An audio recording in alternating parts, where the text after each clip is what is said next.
Howdy Ho, YouTube. Jon-Luke Vgc here. Today, I'm going to do something a little bit different. I'm not feeling super great. I'm a little unwell, but that's okay. But the Bologna Special Event has just completed a few hours ago, and I was actually really interested in the finals, the top 8 and everything.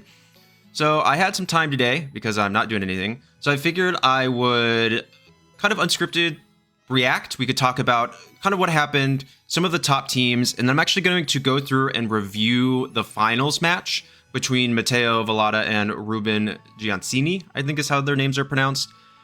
Just because I do feel like I have some abilities to add value in watching that best of 3, because I do play a lot of CSR Zamazenta Balance, which was the star of the show this weekend, which I'm very happy about. So let's take a really quick look. So I had mentioned before, like 10 seconds ago, that Zamazenta and CSR is kind of the star from this weekend, and that's correct. Out of the top 8 teams, which I have some of them right here. Let's see, can I do it? Yay, cool. Out of the top 8 teams, we have 1, 2, 3, 4, 5. 5 of the top 8 teams are Zamazenta CSR. That's not particularly uncommon. I do think once you get into particularly European style events, we see kind of these more balance-oriented teams pop up. Previous tournaments would suggest that, along with Terapagos. They really like Terapagos over there. I'm still unconvinced, and you actually do see, I think there is one Terapagos in top 8. Is there? Nope, am I wrong? I might be wrong. I thought there was. Hang on, where's the turtle? There it is, right here, the turtle. By Francesco Piopero. Yes, so I do find that really interesting, but yeah, I remember at the beginning, particularly in Milwaukee, when everybody was expecting a ton of CSR Zamazenta and we just weren't seeing it.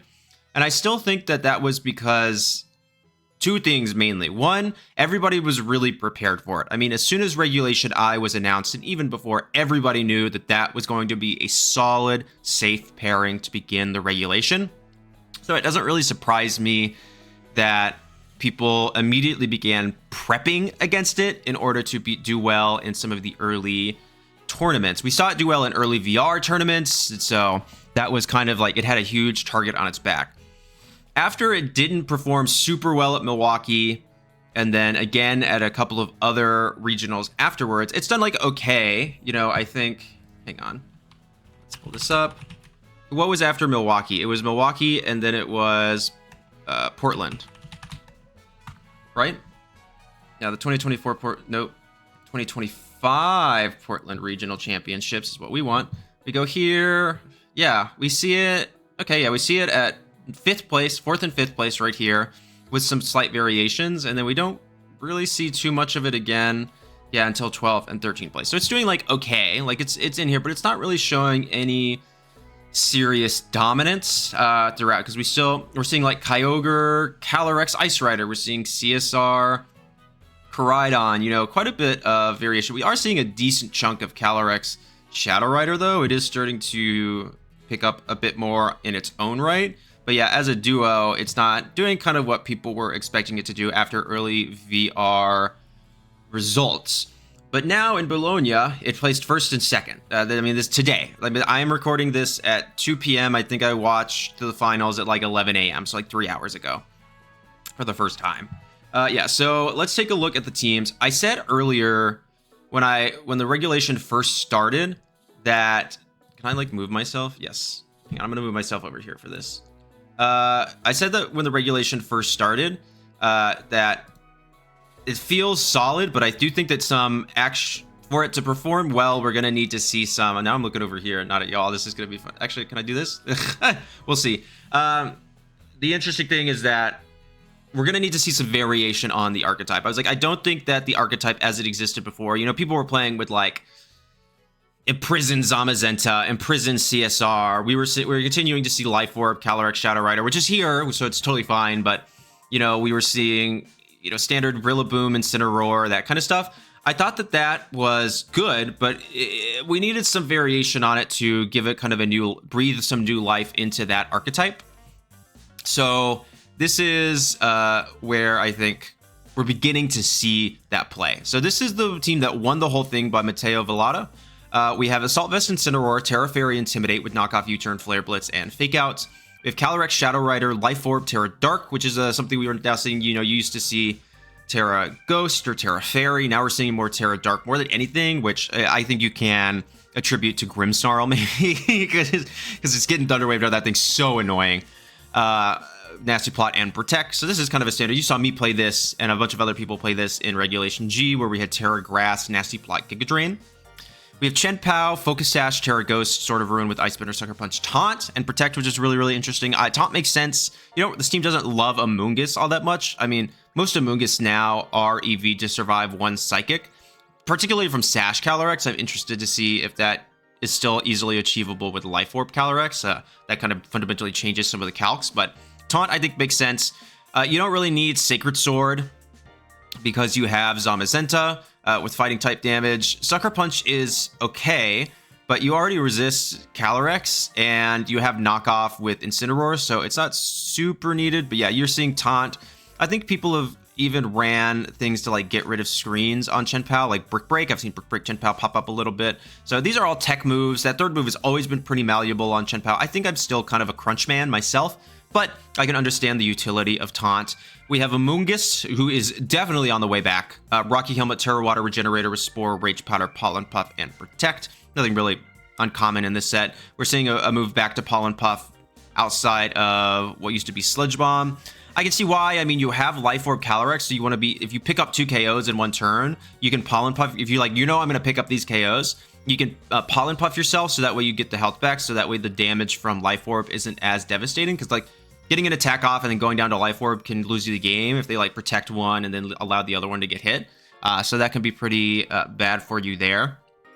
Zamazenta, Terra Dragon, Body Press, Heavy Slam, Wide Guard, and Protect. Nothing special there, but not the new addition to the team comp. So the 6th slot has really been what's changing, and Raging Bolt with Magnet has become pretty standard. I think it makes sense. I mean, this is one of the reasons why you don't need Sucker Punch on Chen Pao, because you have Thunderbolt, Dragon Pulse, Thunderclap, and Protect. So you basically have the Sucker Punch in Raging Bolt just with the Thunderclap, and you have Sucker Punch on Chen Pao. I'm so silly. But you have the double priority there, which came in handy in that final battle, I think is the one that it was, where they double prioed into Zamazenta.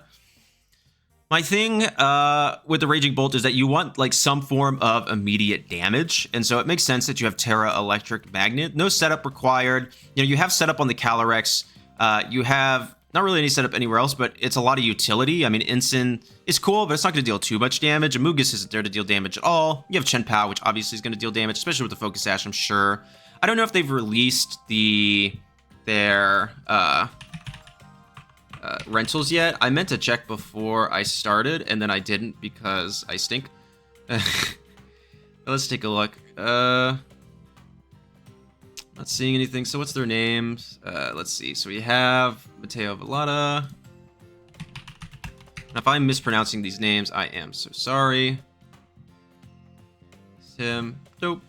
No rental released, at least on their Twitter, which they might not, because we still have NAIC going along. So there's that, and then we have Ruben. Giazzini, I think is how you say it in Italian. The penultimate syllable always gets the emphasis.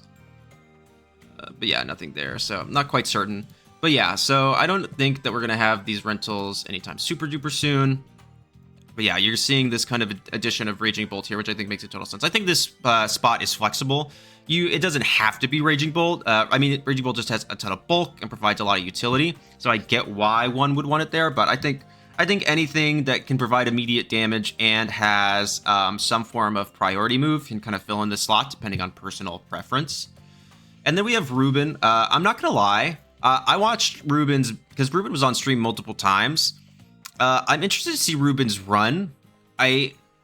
Obviously, Ruben plays super, super well. He got second in the tournament. He won last year. He won the tournament last year too. So I was a little I had some questions about some of the plays he made during the stream matches in particular. I mean, I feel like for this team, Calyrex Ice Rider plus Miraidon, or Lunala plus Miraidon should be super free. I think that is an easy 2-0 team comp for you, because all you really need to do is lead Zamazenta plus Rillaboom. you're always going to pivot out the Rillaboom. You're just going to chip everything with Body Press until it's in Astral Barrage range. Like, that's all you got to do. Your Terra Water is kind of bad for you in this regard, but that's okay. Like, it doesn't matter too much. That's why I personally don't like Terra Water on Zamazenta. I think Ghost or Dragon is better. I think Water's just, especially with the uptick of Raging Bolt in the mirror, where Zamazenta is pretty pivotal in the mirror, I don't think you want to have that immediate weakness to Thunderclap. But yeah, so you have Zamazenta, Terra Water, Protect, Heavy Slam, Wide Guard, and Body Press. We're seeing a return to Heavy Slam from Behemoth Bash. I like that. I think Heavy Slam is just all in all better. I don't think you should be moving to Behemoth Bash. Same thing, Raging Bolt, exact same set. Amoonguss, almost the same set, but we see Sludge Bomb still, and we see Terra Fairy. That's probably because we have Sash Calyrex, so I still think Pollen Puff on Amoonguss is good in this instance, because if they chip the Calyrex, you can Pollen Puff it up and reactivate Focus Sash, which I have, as playing with team comps like this in my free time, have found to be pretty useful. But yeah, it does mean that it's kind of hard to deal damage with the Amoonguss, just because Sludge Bomb is such a high base power, and that chance to poison can be pretty pivotal sometimes. You have Life Orb, Chen-Pao, Terra Stellar with Icicle Crash, Taunt again, Sucker Punch, and Protect. You'll notice that the last one, I think, had Ice Spinner. Yes, it did. And that's because this one has the Rillaboom, so you don't want to get rid of your own terrain. Terra Stellar Icicle Crash from a Life Orb Chen-Pao hits like a truck, dude. It is disgusting how much damage it can do to even resisted hits. We saw it go into an Incineroar and do like 30%, which is just insane. Now, that was a fast Incineroar, so I will say that it probably had a not very much actual physical defense investment, and you can probably tell by my more traditionalist views on balance, I'm not a fan of fast Incineroar. I just love the slow pivot too much, and I think it needs that bulk to be as useful as it can be, especially if it's not holding Assault Vest. I think it must be holding Assault Vest if you're going to go for fast Incin. We have Rillaboom. Here it is: Assault Vest, Terrify, Grassy Switch, Fake Out, Grassy Glide, Woodhammer, and U-Turn. Super standard set, and then Calyrex Shadow Rider with Protect, Psychic, Astral Barrage, and Encore for Disruption. At Milwaukee, I ran Disable just because I had Encore on a Whimsicott. But yeah, I think Encore or Disable is good. Again, that's going to be a flex tech move right there. Same with the Taunt on Chen-Pao. You put what you need there for the matchups that you feel are worst into your team. But I do think Encore Calyrex is really, really good. Because, I mean, I have gotten endgames where it's just like Calyrex plus 2 Mons, and I'm just encoring stuff, chipping away over time, and then they can't really do anything, so I pick up a KO, and then bam, bam, bam. I'm just kind of game over from there. So it's really fantastic utility. But these were the two teams in the finals, and they look really, really similar. I mean, obviously, this one has Rillaboom, the other one has Incineroar, but they serve basically the same purpose. The only thing is that it's an immediate... You're getting rid of immediate, hey, what are we doing? I didn't want to do that. Oh no, my Chrome is not responding. That's okay. But yeah, so we can see here, oh, I lost round 1. That's so interesting. But I mean, that happens all the time. Yeah, there we go. Oh, my computer's so good. Yeah, so actually, let's take a look. Oh wow, my Chrome is struggling, but that's okay. Yeah, so these are the top 2. Then we have TOT Maso. My French is a little bit better. Names are always, so fun fact, names are usually exceptions in foreign languages out past English. So Teotime, Teotim, I don't know necessarily how to pronounce the name. Maso would be the direct one. Had kind of that Lunala. But let's see. So 1, 2, go. When I get some pretty big people, you know, Vincenzo Paparo. Paul Cole, it's a pretty big name, I've heard. Obviously, Lorenzo Silvestrini. Ruben is there. Really cool team. And then, yeah, and so then we go to Lorenzo, who we saw in the top 4. Wow, okay, buddy. With Calyrex Shadow Rider, Clefairy, Rillaboom. Okay. It is doing its best. Is it Chrome or is it the website? That's my question. But yeah, so we have Calyrex Shadow Rider, Clefairy, Rillaboom, Incin, Raging Bolt, and Zamazenta as well. Again, super duper similar comp. The challenge with a comp like this is when you face the mirror. So that's why I really want to go over the finals match with y'all, because I do think that the mirror is incredibly volatile and incredibly hard. And that 6th slot, that 6th flex slot, can do a lot for you depending on exactly kind of what you need in that matchup. Here we go, finally. So yeah, we got Life Orb, Calyrex again, Terra Dark, Protect, Follow Me, Helping Hand, and Encore. Slow Encore is really cool, and the reason that you're going to have Encore on Clefairy is for the Trick Room matchup. Most people would have After You, but Encore is nice because you can Encore the Trick Room user because you're probably slower, and then they just undo their own Trick Room, and that slot's useless. That slot can't do anything because it just has to keep clicking Trick Room. So I understand the Encore, albeit I think I would still prefer just an After You, because then you can just KO stuff under Trick Room and it doesn't matter. But I mean, it's still super nice. Rillaboom, standard set, almost the exact same set, except we have Draco Meteor here on Raging Bolt. I mean, because you have the magnet, you don't need to stay in because you're not losing a booster energy. So I could see the utility in Draco Meteor just because it deals so much damage and you don't have a boost for it like you would with Booster or Life Orb. Magnet is only boosting your electric type attack, so you need as much damage as possible there. Same thing with Zamazenta, Terra Water again though, and then Rocky Helmet Instant, Terra Ghost with Knockoff, Fake Out, Flare Blitz, and Parting Shot. So kind of a standard set that you might see on an Assault Vest. I do like Rocky Helmet Instant, but I am pretty adamant that in this instance you would want to be Terra Bug. Not just because A, you don't become weak to opposing Incineroar, Calyrex Shadow Rider, and Chien-Pao, which can give this team quite a bit of trouble, but you want the fighting types that hit you to take that Rocky Helmet chip. So I think it's really important that you be something that resists fighting, Fairy, Bug, whatever you want to be, but so that way they actually make contact with you, because normally a set like this is going to be like 244 HP, 244 defense, like super defensively bulky, because something like that can survive 244 Impish, Body Press from Zamazenta without the Terra. It's not great. You don't got a great chance, but you got a chance, and that's pretty massive. And so yeah, so you really want Zama to hit in and take that chip, because that can be the difference between KOing like with your own Calyrex Shadow Rider after a single tick of Rocky Helmet chip or something like that, and then still having instant on the field could be pretty massive. Okay, so that's Lorenzo. We have again here with Max. Oh, it's gonna struggle. Again, it was working so well. He did super well, but just lost Lorenzo. And this is kind of the thing that with these tournaments, you can do amazingly well. He has more wins than Mateo did, but because of where he lost, he got knocked out, which is like super duper common. When it becomes single bracket elimination, that's just kind of the issue with this. I'm trying not to farm too long on this particular instance, but I wanted to look at all of these top 8 balance squads, because I do think we're going to start seeing a lot more of it in the coming months, particularly for NAIC. Yeah, same thing. This is Life Orb, but with Substitute instead of Nasty Plot. We have Ogerpon. We have the same Zamazenta Patera Dragon.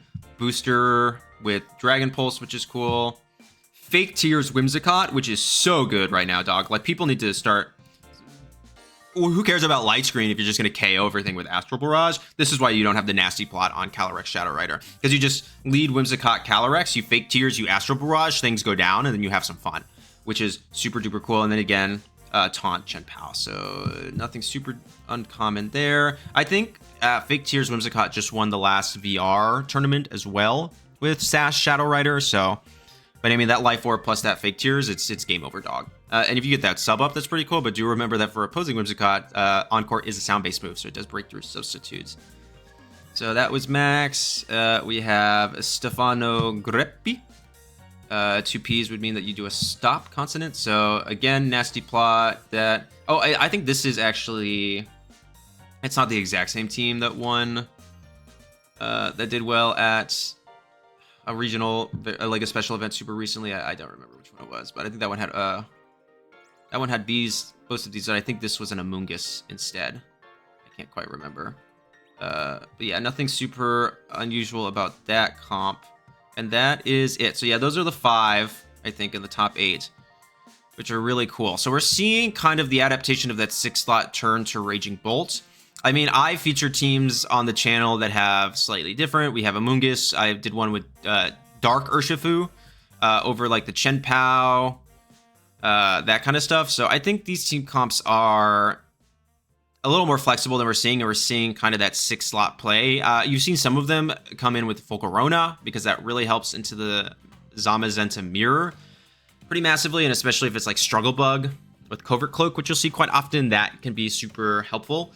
But yeah, so this comp is becoming more popular, and I'm excited to see where it goes from here. So let's take a look at, that's like, what, 20 minutes? That's enough of that. You get the picture.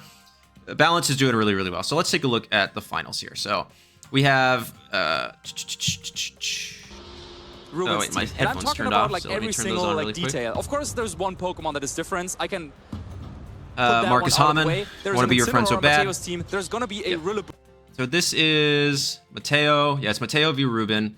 So I already went through the teams right here, but just to reiterate, we have Life Orb Calyrex, Terra Dragon Zamazenta, Terra Fairy Incin, Terra Ghost Chenpao, Terra Water Amoonguss, and Terra Electric Raging Bolt. Let me just shift forward. Boom, over 10 on seconds. Ruben's team. But that is just one difference. How many more can you spot? Really good challenge for the viewers at home. What I wanted to happen. Make sure you're taking a mental note of I know how to all use of the internet, I choices promise. that Mateo's gone for on their team here. By a mile, be the hasn't Here we go. I remember now. Versus Nasty Okay. Plot. And now we've got, Encore Sash Calyrex with Terra Ghost. I'm still not in love with Terra Ghost on Sash Calyrex, just because it's like you can't get out of the bad typing when it comes to dark type moves, and so I still think you want to run like Terra Dark or Terra. I guess you could make an argument for Terra Normal, but I still think Terra Dark is the best Terra for this because it also stops from opposing Encores from some things like Whimsicott. But again, he got second place and I didn't, so obviously it's good enough. But yeah, and then Terra Water Zamazenta, Terra Stellar, Life Orb, Chenpao. Normally I would expect this to actually be Jolly, not Adamant, because you're getting the attack boost from this Terra and the Life Orb, and you want to make sure that you are outspeeding, or at least speed tying with opposing Miraidon. You don't have to, though. I mean, most Miraidon are going slow and bulky now, but I think you can guarantee the KO even at Jolly with the Terra plus the Life Orb. And even if they Terra, okay, they've wasted their Terra, and you're going to do buku damage. Plus, you have Rillaboom to get rid of their terrain easily, and if they Terra, a Grassy Glide will pick up probably after the Ice Crash damage. Terra Electric Raging Bolt, Magnet, exact same thing. Terra Fairy Amoonguss, which I think is pretty interesting. I still think Water or even Fire is a really, really good Terra type for Amoonguss. Fairy is interesting, but I'm assuming he doesn't Terra Amoonguss all that often. But yeah, I just don't see the world where Fairy is super useful, I guess. It's like, I'm trying to think of what matchup, like, it's not going to help against opposing Amoonguss, really. I mean, any Terra is not going to help against opposing Amoonguss. It's not going to help against, like, Shadow Rider. You already resist fighting from Urshifu. Maybe Dark Urshifu would be the reason that you want Terra Fairy. But, like, how common is that? Like, I don't think you see all that much Dark Urshifu. You already resist fighting, so Body Press, and this makes you weak to Heavy Slam. Yeah, I'm a bit curious on that. I'm wondering how much he actually Terra'd Amoonguss in this regional or this special event. Yeah, of course, that is true. And I do believe that this is the last special. I think this is the last event of the season outside of Bologna, Latin America. Santiago's done. Melbourne's done. Durban, I think, is done. Yes, so all we have left is NAIC, I think. I think NAIC is the last event before... Oh, no. We have Singapore Master Ball League and the Japan Championships. Taiwan? Yeah. So we got these. So we've got the Pokemon Trainers Cup Finals, Taiwan Master Ball League, Japan, and Singapore, alongside, obviously, NAIC, and then the World Championship. So we got a few things left, but this is the last thing in Europe. So all we have left is one more North American event, which will definitely feature more people than just North American players, and then a few in Asian countries, and then that's kind of everything we have. So let's take a look here. One completely different Pokemon, but there's Dragon Pulse versus Draco Meteor. There is a Terra Fairy on the Amoonguss versus Terra Water. There is and some of Ruben was also talking about this Focus Sash on Calyrex against that life, but now they are Mateo. Massive difference between these teams is the boom though. Shot of the difference which is going to emerge. And after all, let's get Gianzini and Matteo Vallata! That was so excited. It's just so funny to me. Already we're seeing both Calyrex Shadow Riders on the field, but this is going to be a little... Because this is already an interesting board state. So let's get this out of the way right now. Calyrex, the Calyrex Zama mirror is so volatile.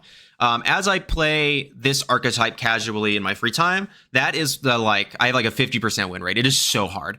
You have to basically be able to read your opponent. So you have to play it in one of two ways.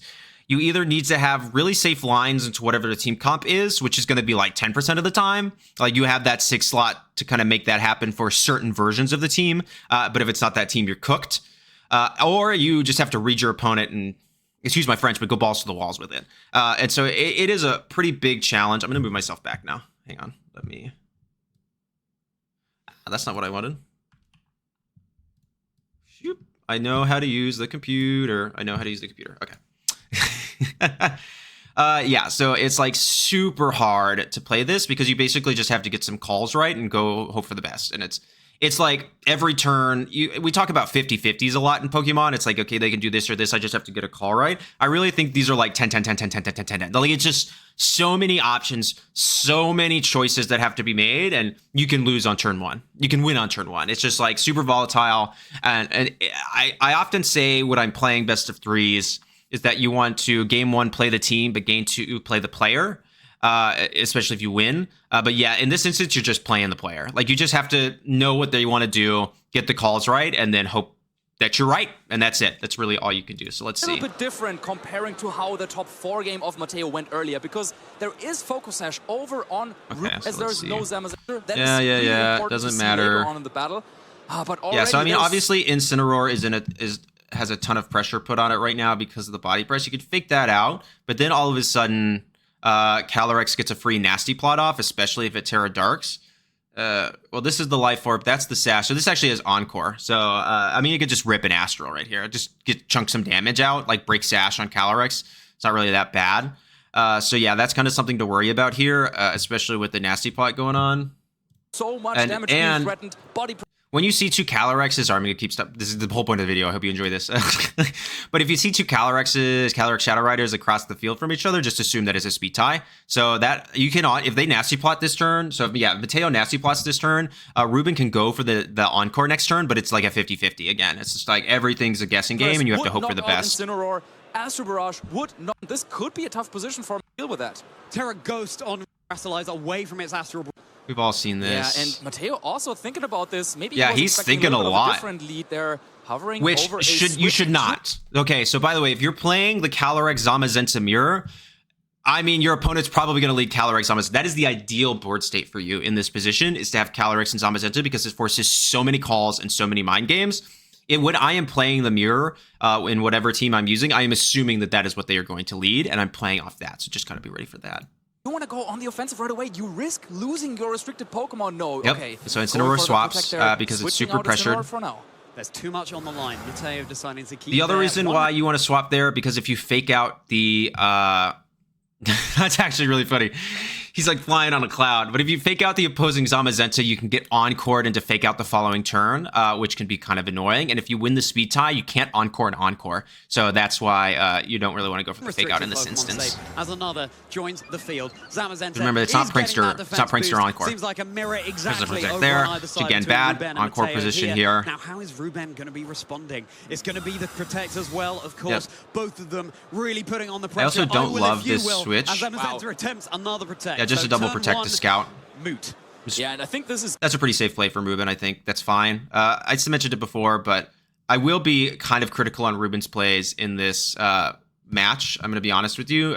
In some of the earlier matches, if you want me to review like earlier matches with this team, I will do that. But in this particular instance, I do think that's a good play, just to scout, kind of see. There's no pressure. Now, you do get punished if he just goes for Nasty Plot, like rips Nasty Plot this turn. That's pretty bad. I mean, I think a perfectly fine play from Mateo here could have been fake out Terra Dark Nasty Plot, and then just hope to win the speed tie. Like, you got to win some speed ties in this. That's just how this works. So I don't think there's a really safe play, but I think this is a viable option. And in this instance, Ruben is not punished for that double Protect. Because if this Incineroar had stayed in, then all of a sudden there's a big opening for Ruben to go for that body press into that slot, and there's a heavy slam to break Sash, which I think is smart. I mean, that's super safe. Amoonguss, yeah, it's not really the Pokemon you want to bring in the matchup like this, since it's usually so fast-paced. So, yeah, nicely done by Mateo, getting Zamazenta in, and now there's Wide Guard available. And now we're back to another call. You just have to hope. And there's no Encore pressure from Mateo, which is bad for him. But yeah, potential Wide Guard and Astral Barrage play, but yeah, it's once again, it's the... But yeah, Ruben also has a super safe play of just Astral plus Heavy Slam into CSR. If they do anything that's not a wide guard, they lose. They lose CSR there, and that's like one of your biggest answers into the mirror, which is going to be a pretty big problem for Mateo. Getting ready to hope that the moves will come out as he is, expecting them to. Do you make the massive read here and body press the Calyrex that might be going for its Terra Dark? Doesn't have the focus slash, we just go. You got to make those reads in this matchup sometimes. Yep, there's the double Terra. Unsurprising to see over on Ruben's end of the field. Time for their Zamazenta to get sparkly here. The Terra Crystals is taking a dip in the pool. This puppy having a splash. It's no longer taking super effective from If there's Raging Bolt in the back, you got a problem. Victory. Let's see if it takes. Winning the speed tie and going for there it is. Incredibly punished. So the Calyrex is now locked into their Protect Mateo, head in their hand. I said that. If they win that speed time with that encore, it's huge. Softened up for the rest of this turn. Just a heavy slam into Ruben's Calyrex. The focus sash well and truly broken. A super effective body press into Mateo's own. So that damage roll expectation, I would anticipate that this is a 244 Impish Zamazenta from that damage, and I would anticipate this is as well. Doing a little under half, that seems about right for a super effective hit. So I think you can safely argue that both of these are 244 Impish. I think we learn later that it is a speed tie. I'm fairly certain between the two, so they probably have the exact same set, which is pretty common. I think it's like 188 HP, 244 Impish, and like 68 speed to outspeed Kyogre and Groudon 100% of the time. That's a relatively common spread right now for Zamazenta, so there'd be something like that. Zamazenta. Yeah, big risk there by Ruben going for the speed tie. Well, if Calyrex moves first, then maybe next turn, well, it's locked into Astral Barrage, and you can kind of wide guard play around that, but that is big. Now, one of the key differences with the items is that Ruben's Calyrex I'm like so interested in watching this. I'm like, oh, we're here for me to yap about it. I'm like, yeah, I want to watch. Into this Terra Dark, so I mean, we got a very similar board position. It's not too different. And it's like a super free. So basically, this next turn, Calyrex failed to protect last turn, I think. So it's going to protect again. You're never going to attack. You can just double into the Zamazenta slot. If he wide guards, you get the free body press damage in. And it does, I do think that body press is a role in this instance. So you could, in theory, KO it. And then all of a sudden you're really cooked. But Zamazenta gets punished for wide guarding to stop the Astral Barrage just because then all of a sudden it's not dealing damage, and you're continuing to chip it with body press, and nothing in the back wants to take that body press. You have an Incineroar, which is going to it's AV, and we learn later that it's pretty fast, so it doesn't the defensive. You can have a defensive investment to survive. It definitely probably doesn't with that much speed. In fact, it can't. It can't have that much investment and still live, especially if it's 244 Impish, and then Bolt's going to take like 40-50% from a body press. As to which is going to move first. The time ticking down for Mateo there, back against the wall, switching out the Calyrex to reset. Now, Ruben would be goated if he called this and body press into that slot, knowing that he would swap, even though the protect is guaranteed. It's very much in the game, as now Ruben able to keep their own Calyrex safe here. All eyes move to the I do like this play by Ruben because I like this play by Ruben a lot, because if Zamazenta goes for body press into opposing Zamazenta, CSR can get through the Thunderclap turn by encoring them into body press. It's neutral here. It doesn't have any effect here. You don't trigger the Thunderclap, and then all of a sudden you're in an incredibly insane position the following turn. Enough for the KO onto the Calyrex here, but now what's Ruben's Terra Water Zamazenta gonna do? There's a body press. Yep, and it was a roll. Wow. Yep, that makes sense. Just that restricted Pokemon down. And this time it was enough for the knockout there. So some favorable damage. And we did see the speed tie interaction. That Zamazenta went first. They are the exact same speed. Ruben, it seemed like Mateo's Zamazenta might be the faster one of the two. But yeah, Ruben into protect, but still, Ruben didn't want to be too ambitious. So just protecting Calyrex for now, making sure that it makes it through the turn. Now, okay, so now, yeah, Mateo's in a really fantastic position. You can just go straight for Thunderclap here and Astral Barrage. If you wide guard, okay, or you could make a read. I guess like opposing Zamazenta, the opposing Calyrex is not threatening either of these two a ton right now. I would actually consider going for Astral. But if you go for, this is the problem with the mirror. So like, let's say he goes for Astral plus Thunderclap into Zamazenta. If Zamazenta goes wide guards this turn, you get absolutely nothing out of the turn. And Ruben can kind of go from there. if you Thunderclap here, it's just protected, but in theory you can still swap out. I mean, you still have 2 Pokemon in the back and you don't know who they are. Calyrex can just Thunderclap here. It could Encore, I guess, but why would you do that? I don't know. I mean, this is a really volatile Also, turn, though, is what I'm saying. giving There's so many Mateo a little bit of time to possibilities. 10, 10, 10, 10, 10, reposition, as now all of this Calyrex stuff. and Raging Bolt next to each other, both at full HP. Maybe they can, make The Calyrex is going large. Yeah, and with the Terra Water on Ruben's side, scary susceptible to an electric type attack from Raging Bolt, so a really scary position for Ruben. This immediately tells me Ruben's not going for Wide Guard. Ruben deciding that Calyrex, it's time to go back to the stable. Amoonguss now sprouting on the field, ready to provide some redirection if it can get through this turn. Zamazenta's... okay, again, though, in these mirrors, man, you got to be making some calls. Zamazenta keeping itself safe behind its Protect Shield. Yeah, Astral Barrage. Now, Amoonguss isn't going to appreciate this, but it's going to take it a whole lot better than Ruben's Calyrex would have done. How much damage is it going to be? I think you had an argument where you could have clicked Nasty Plot there. Like, just because you're exerting so much pressure on Calyrex that it's pretty likely to swap, and then I guess you're not going to KO Zom with a Thunderclap. Sheesh! Wow, yep, and that does over. That is a physically defensive Amoonguss. And reset that health, but all the more able to do that, given that the Thunderbolt was targeted into that Zamazenta. As you said, Marcus, would have been super. That's a good middle ground play, the Thunderbolt, because then if it Wide Guards, you still get the electric damage. Yeah, and Ruben showing us here that, you can always, now you have Rage Powder, anything like that, and this might allow... You have Rage Powder, I guess, but... One question would be, okay, does Mateo one pulse into Amoonguss, or do you kind of go one layer above and predict that? Amoonguss just going to scout out. Play by Ruben. Will be going Ruben. full Protect here. Able to hang around for it. Again, another middle ground play. Just one more turn. The Another Astral Barrage coming out from Calyrex. Zamazenta going to be taking the full brunt of these ghosts. And they land from the skies. Zamazenta just above half of its health here. What is Raging Bolt going to be responsible? So the reason that Ruben made that play, and now, I think it was kind of smart. So Amoonguss is obviously exerting a ton of pressure right here with Rage Powder potential. You're probably not going to swap out your Zamazenta, but I mean, you just have a huge option to like Spore stuff. You could Protect again to avoid the Thunderclap. You could Wide Guard to avoid the Thunderclap, like all of this other stuff. So protecting the Amoonguss here, hoping to get rid of it, and in turn, like maybe one of your Pokemon going to sleep is okay. But it's definitely the biggest threat because you can answer the Zamazenta now with either of these 2 Pokemon, even though you have Instant in the back. But that's a really smart play because I would expect him to target into the Amoonguss, or just assume the Rage Powder anyways and double target. And which is my call in this is you never call the Rage Powder unless you're in basically a winning position. Force the Rage Powder. You always want to force the redirection because otherwise if they don't redirect, you could just lose right then and there. That's the other restricted Pokemon. Remove the critical hit, not mattering here. Just Incineroar and Raging Bolt versus Ruben's 4 Pokemon.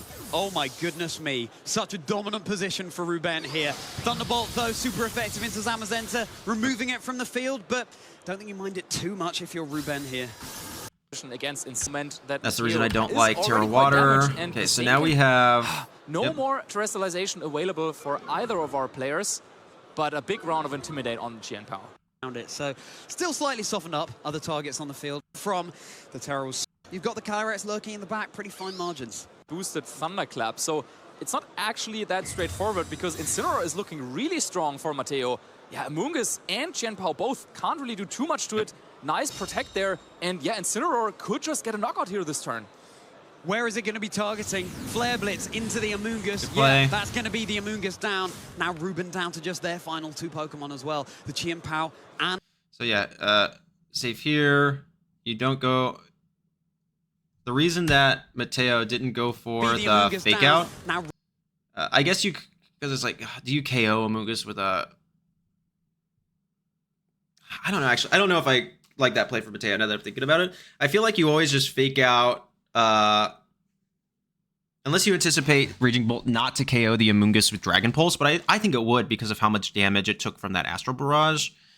But yeah, I think you could just Fake Out Qianpao, Dragon Pulse into Amoonguss and save your Protect, because if Qianpao protects this turn to scout your Protect, and then you're in way worse shape than you were prior, I guess.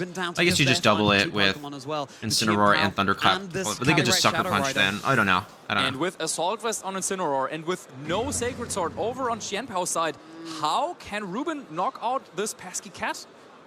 Ruben now head in their hands. The tables have turned, and Calyrex hardly on the most HP. Let's not forget the Chi Power for Ruben is holding the life orb because the Focus Ash is on the Calyrex. They're both really frail Pokemon. The same cannot be said for Incineroar and Raging Bolt. So has Mateo, after a pretty disastrous turn one, actually been able to find their footing in this game. That's a good play from Mateo. More crucial, and this next one could be the one. Because, yeah, so basically you Thunderclap because if this thing attacks, you're in really big trouble.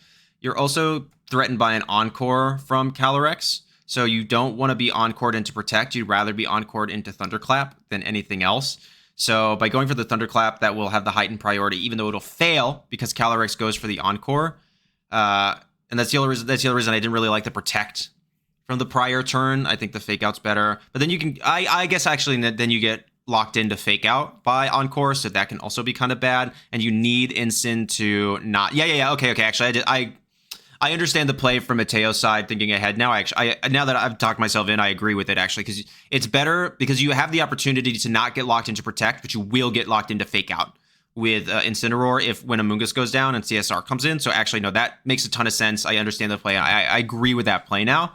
Yeah, and because now you can just basically you're going to pin this thing. By going for the Thunderclap, you're going to get locked into Thunderclap. If they go for Encore, you can KO the Chen-Pao with a Flare Blitz, and then you're just going to Thunderclap and knock off into this slot, and they can't do anything unless they'd have to get like, no, they can't. They just can't plausibly win. That decides it. Ruben, they would need really frustrated like what here. 6 or 7 protects in a row. But it's okay.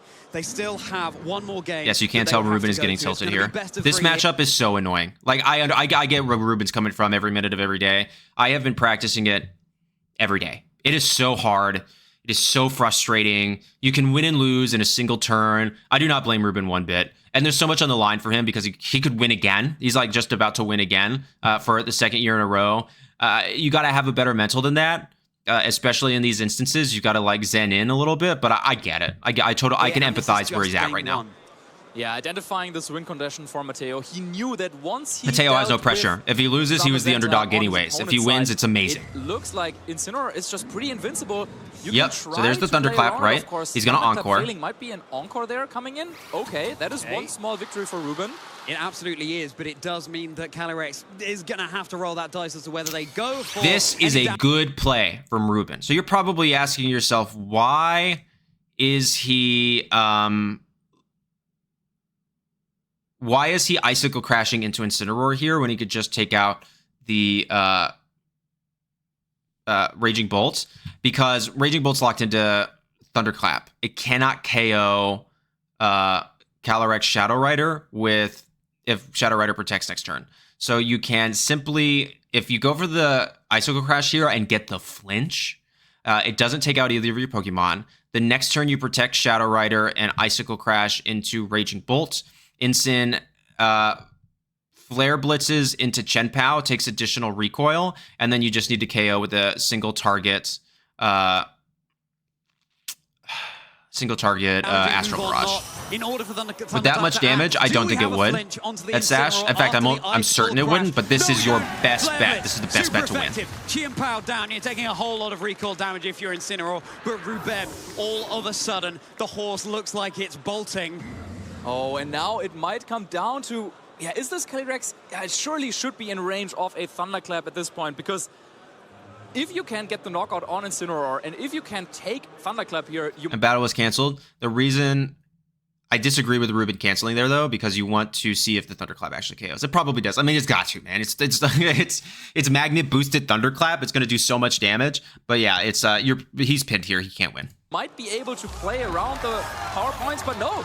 He's locking in the forfeit. Not with the threat of Flare Blitz and knockoff. On that one, and Mateo taking game one after, yeah, that's the game plan. So you can see how back and forth that is, how super volatile that game is. It is a lot. So let's move on to the next one. Yeah, this is going to be a long video. But I'm having fun. I'm actually really enjoying doing this analysis. So. And this Zamazenta again. The final game of the weekend, the final game of the safest season lead you can in terms do. Of EU majors, and we're going into the full mirror.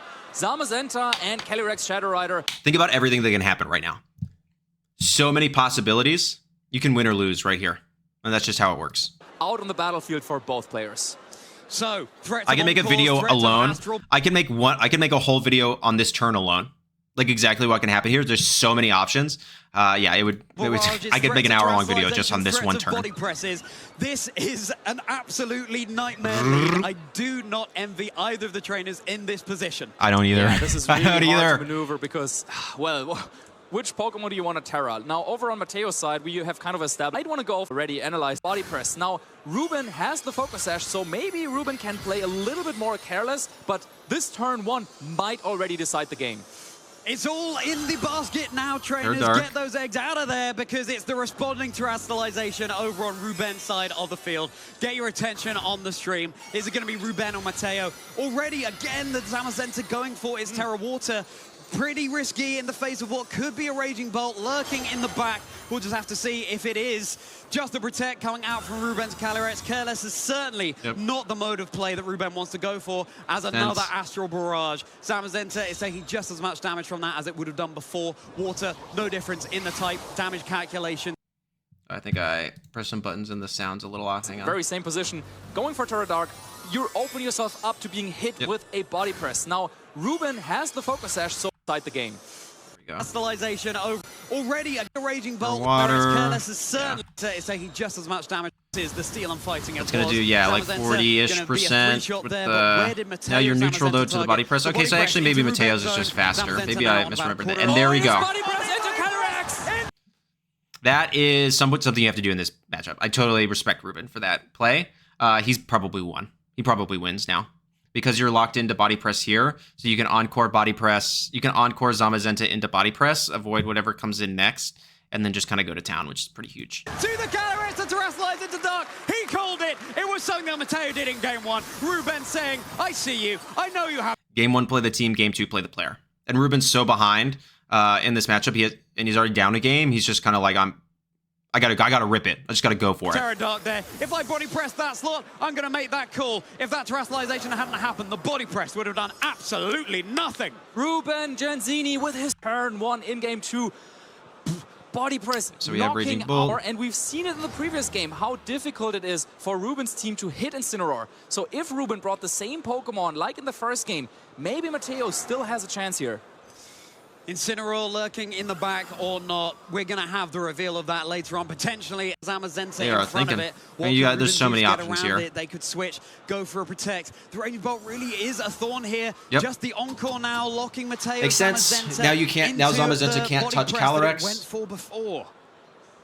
There it is. The Zamazenta able to hold on for Ruben. Another responding body press. Super effective, but you can see just how bulky and defensive that Zamazenta is. Thunderbolt into the Calyrex on Ruben's side. No paralysis to speak of. That Calyrex has some bulk. Focus Sash, that's you can tell. Whew. Okay, now Mateo definitely doing a lot of damage this turn. Both Zamazenta and Calyrex likely in KO range for Thunderclap. Now Ruben, of course, with Encore here and then try. We just got confirmation. Mateo has Incineroar there waiting in the back and be very, very careful quite soon probably. Then Incineroar was really a menace on the battlefield. Had they called it, had they gone for a body press into that slot as well, it could certainly be what stamps Ruben's ticket into a third and final game. Not going to appreciate the attack drop in some ways, but of course body press uses the defense stat, the Thunderclap, yeah, enough. Okay, so interesting play there. I like where Ruben went with this. It's basically you can only take one. You can only Thunderclap one Pokemon right now, and Zamazenta is super threatened. So like the Protect Calyrex, go for an attack with Zamazenta, let it go down, go into like partner Pokemon, fake out Astrals. Is a pretty big option. But this basically just says you can only. He's basically calling the swap. He's saying you can only pick one. You can only take out one Pokemon right here. So I'm gonna sack one and I'm gonna get a bunch of damage on everything else. To secure the KO onto Zamazenta, Ruben's looking a little bit defeated there, but this game is not over. The question is though, the one that's been raging ever since the first game, how do you now deal with Mateo's Incineroar? Another Encore. This Calyrex has got its hand ready and raring to go with those claps on the... It could well be the Encore. And there is a switch up coming out by Ruben. This time also game. And, well, Raging Bolt with a Dragon-type attack. Can you go for a Thunderclap, or do you make the quote-unquote obvious play by switching out? You switch out the Raging Bolt on Mateo's end, and now time for the Zamazenta to rejoin the fray, getting around a potential Thunderclap there. Not that it would have been likely. The Protect, though, on Ruben's Calyrex Shadow Rider in the face of Incineroar, which is going for the U-turn. Again, fast Incin. This is a straight up 50-50, but I disagree with the way Ruben played this turn. In this matchup, you get rewarded for making aggressive plays. He did it turn 1 where he body pressed into Calyrex before it had Terra'd. I think he had to make a call here. That Incin is so bad for his team, and especially with Zamazenta gone. I think you just have to start making like rip-in calls. I would have loved to see a Draco into the Incin slot. Raging Bolt on Ruben's side of the knowing that the Incineroar is probably faster than your Raging Bolt. Scuttling back to Mateo with that bug type move, and now. Or I would have just ripped the. I mean, it's hard to do in the moment, but yeah, he played too safe and he's getting punished for it. Rejoin the fray. Yeah, there were a lot of mind games there at play. Mateo could have tried to go for a fake out, but then Calyrex might have gone for the Encore instead, though. Draco you have to make reads. You have to make reads. Not going to scratch that Zamazenta. Well, it's dealing a good chunk, but it's not going to be. It's special attack. Yeah, it's really one that turns it all up is enough to secure the KO onto Ruben's Calyrex Shadow Rider. Both restricted Pokemon down now. We're going to have that final Pokemon dragged out. Is it going to be the Chien-Pao again as the heavy slam? There's Raging Bolt there, but with the special attack reduction on the previous turn, able to hang on. And now the Raging Bolt for Ruben is at -4. Chien-Pao is going to be switching in. Once again, has Ruben's got its teeth sparkly white, grinning away, feeling like maybe it's got away with this one. Yeah, now there are still a couple of mind games with, once again, the star of the game. If Mateo can position it, and if Mateo can avoid being critical hit, I don't want to jinx it right now, but this might be the end game that we're looking at. Sucker Punch, though, trying to get rid of Zamazenta, maybe with a double up with Thunderclap as well. Sucker Punch doesn't do it. The Thunderclap, no. It was targeting into potential. Well, we don't know which target. Yeah, we don't know. Yep. Moving Thunderclap now. We do know which target. It's the Chien-Pao because the other Raging Bolt hadn't moved yet. On Ruben's side, able to secure it would have connected if it was going into the other Raging Bolt. So Mateo's Thunderclap was failing in the face. So why would you Thunderclap into a Raging Bolt? Both the priority moves coming out from Ruben, and now the Incineroar. Not only is it going to be hard to remove, it's going to be reducing the attack stat of Ruben's Chien-Pao. Cat versus cat. Yeah. Dragon versus dragon. Yeah, once again, Ruben with a very risky call there, but getting it right. Now it's down to a 2v2 and no restricted Pokemon on the field whatsoever. Super safe play from Mateo here. We're just back a couple of regulations ago, but now the question... Because if he double protects, you're in the exact same board state as you were last turn. Also, then you can pretty safely just protect Raging Bolt, Flare Blitz into Chien-Pao. Is how do you deal with Incineroar? I mean, yeah, a critical hit that I mentioned earlier, that would be one way. I feel like this turn, though, just to avoid the... Both of their breed. The fake out, Chien-Pao not going to be able to move this turn. Responding Dragon Pulse, super effective into Ruben's own. And that's going to be enough to secure the KO here. And yet it was enough. Chien-Pao is left alone. Ruben is looking like the towel's been thrown in. Are we going to have the luxury of being able to see? No, it looks like the headset's coming off. The battle is forfeited. You can tell Mateo knew because you never go for the Thunderclap there. You just rip a Thunderbolt. We have a new Bologna champion. Give it up for Mateo Velata! Yeah, so if you asked my opinion, which nobody did, but yeah, if you're like, okay, so why did Mateo win that so decisively? He just played more aggressively. He made aggressive calls. He made the reads. I have learned over time that in the mirror, it's what you have to do. Like, there's not really going to be super safe lines that you can do. You're just going to have to read your opponent, get them right. Ruben did that super duper well when he body pressed into Calyrex Shadow Rider. That was an incredibly aggressive play, and he got hugely rewarded for it. And Mateo was just like, well, I just got to call it. He won't.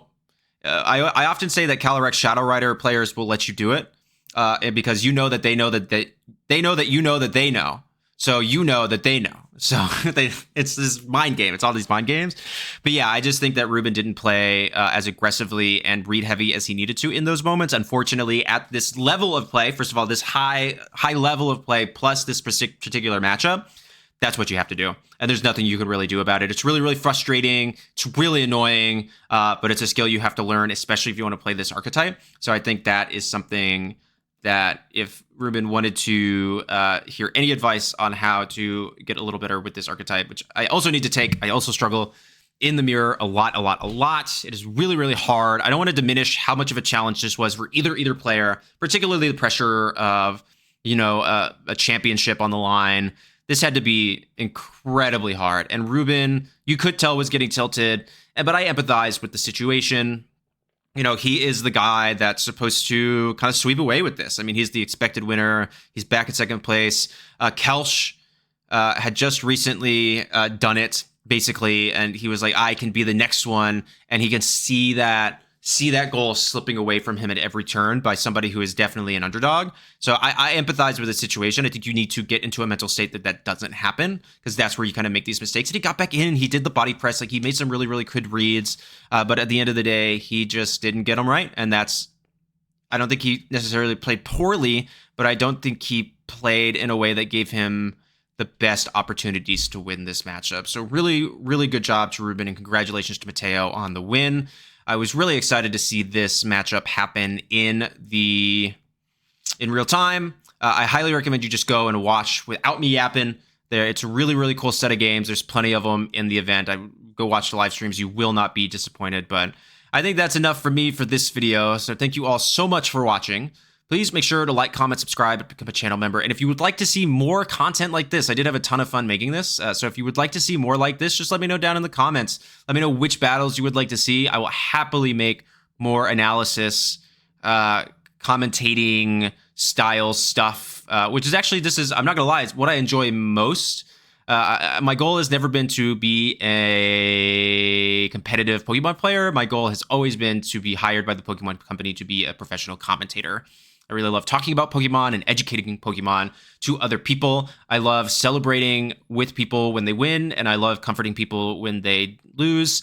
And so this, like, commentating, co-streaming stuff is like really what I find joy and I would love to do absolutely more of it, but I'll only do it if y'all ask for it. So thank you all so much. I hope you know that this is really wonderful, and hopefully I am on the other side of the stream at NAIC. All right, talk to y'all later. Peace!